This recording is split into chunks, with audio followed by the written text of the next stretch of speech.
Story 1. Let's start with a story from Ho Chi Minh City, a tale known as The Shadow in the Music Room. I never believed the stories my friend told me, not until I saw it standing behind the glass myself.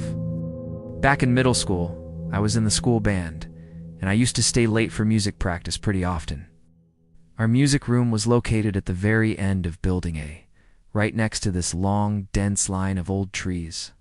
These trees were so thick they blocked out all the streetlights, so that whole area was always dark. To make things even creepier, the hallway lights there always flickered, constantly struggling to stay on, casting these dancing, unreliable shadows. One evening, our practice finished a bit earlier than usual. Everyone else packed up and left, but I stayed behind to put away the last of the instruments. It was my turn to lock up. I finished my tasks, flicked off the lights, and stepped out into the dim hallway, locking the door behind me. Just as the lock clicked, I heard it. Piano. It was playing softly from inside the room I had just left, a room I knew was completely empty. My heart skipped a beat. I thought maybe one of the other kids had snuck back in to play a prank. So, I unlocked the door and pushed it open. I called out, "Hello? Anyone in there?" Silence. The room was pitch black. No sound, no movement. I stood there for a moment, listening, then figured it must have been my imagination, maybe the wind or something. Shaking my head, I closed and locked the door again and started walking down the flickering hallway. I'd only taken a few steps when the piano started again. But this time, it was different. It was playing the exact same song I had been practicing all evening.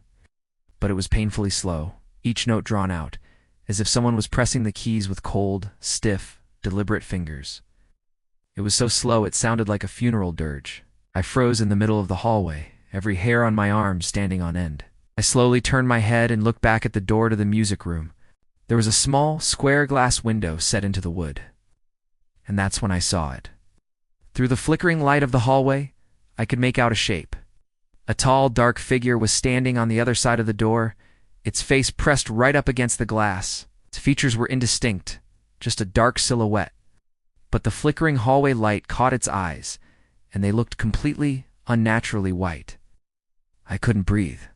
I just stared, paralyzed. Then, as I instinctively took a small step back, the figure tilted its head. Slowly, unnervingly, it followed my movement, its white eyes never leaving mine. That was it. I didn't scream. I just turned and ran. I bolted out of that building and didn't stop running until I was on the main road, surrounded by the bright lights of the city. The next day at school, I was still shaken. I found my music teacher, and with a trembling voice, told her everything that had happened.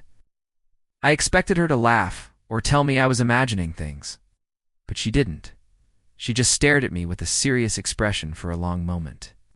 Then she spoke quietly, almost in a whisper. She said someone once collapsed in that room during a late-night practice. Just don't ever stay there alone after 6 p.m. Again, she didn't explain anything else. She just turned and walked away, leaving me with more questions than answers, and a fear of that music room that I carry with me to this day. Now, for our second story. Story 2. Next up, we're heading to Hanoi to Le Quai Don High School, where a student shared this chilling account. Imagine this. Your school's rooftop has been locked for years, deemed too dangerous for anyone to go up there. But every single night, without fail, you can still hear someone walking on it. This is exactly what happened to a student who attended extra evening classes. His seat was right by the window, giving him a clear view of the school's old, rusty rooftop. The one everyone was warned to stay away from. But almost every night he heard something. And it wasn't the wind. It definitely wasn't cats fighting. No, this was different. It was the sound of slow, heavy footsteps, as if someone was dragging their feet across the rough concrete, pacing back and forth. Sometimes it would stop, then start again, a relentless, unnerving rhythm in the quiet of the night. One evening, a storm rolled in, and the rain began to pour. Suddenly, the power went out, plunging the entire floor into pitch-black darkness. Their teacher, trying to keep everyone calm, instructed them to stay seated and wait. In that moment, the entire building went dead silent. And that's when the footsteps started again. But this time, they were louder, more distinct, and seemed to be coming from directly above their classroom. The sound echoed through the silent room, each step heavy and deliberate. A classmate sitting by the window, his face pale in the darkness, leaned over and whispered with a shaky voice, "Hey, someone's standing up there, right at the edge." Every head in the classroom snapped towards the window. A flash of lightning split the sky, illuminating the world outside for a brief, terrifying second. And in that flash, they all saw it. A figure was standing on the rooftop railing. It had long, dark hair covering its face, and it was leaning forward, as if it was staring right down into their classroom. At first, some of them thought it had to be a prank. Maybe another student had somehow gotten up there to scare them. But then, another bolt of lightning lit up the scene, and what they saw was impossible. The figure had no legs. It was just a floating, shadowy upper body, hovering eerily at the edge of the roof. As the light faded, they heard one final sound from above, something heavy scraping across the floor, and then complete silence. The rest of the night was tense, but the footsteps didn't return. The next morning, still shaken, the student and his friends found the school's security guard and asked him if anyone had access to the rooftop.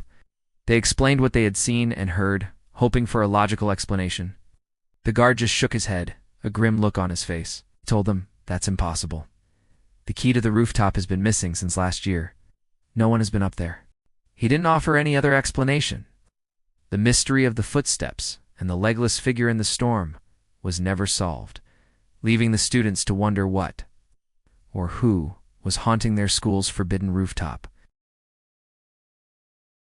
Story 3. But no one has ever walked close enough to check. This story comes from a high school in Da Nang. The third-floor hallway was long and dark, with old wooden windows that creaked whenever the wind blew. At the very end of that hallway was a classroom that had been shut down for years. The ceiling had partially collapsed, and the door was sealed with tape and warning signs. It was a place everyone avoided. But every Friday night, around 8 p.m., students who were still around would see something strange.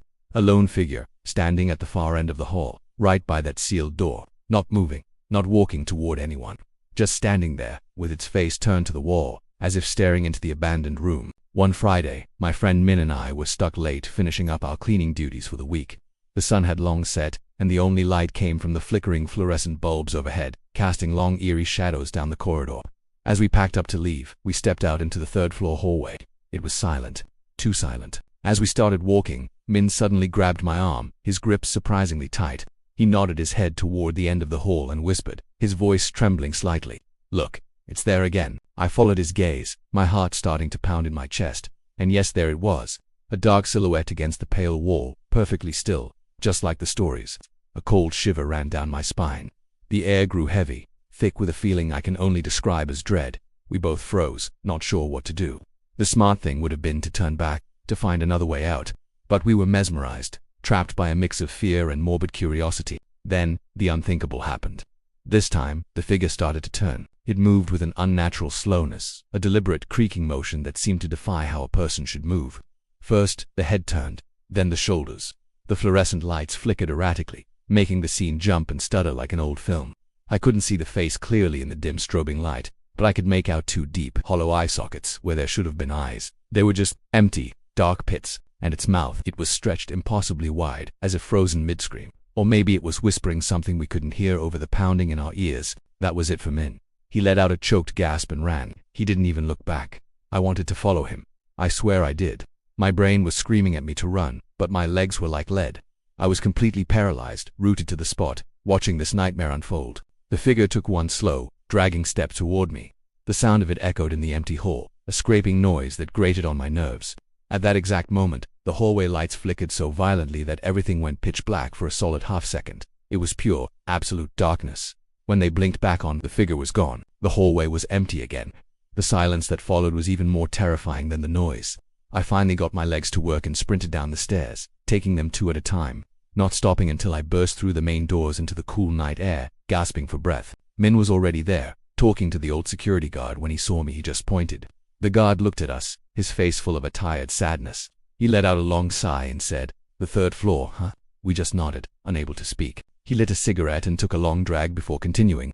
"A long time ago, a student got trapped inside that room during a bad storm. The ceiling collapsed on him. They say he still wanders that hallway at night, looking for a way out. If you have a real horror story from a school in Vietnam, Send it to me. Some of the scariest places are the ones we think are safest. Thanks for watching, and if you want more true horror stories, make sure to subscribe.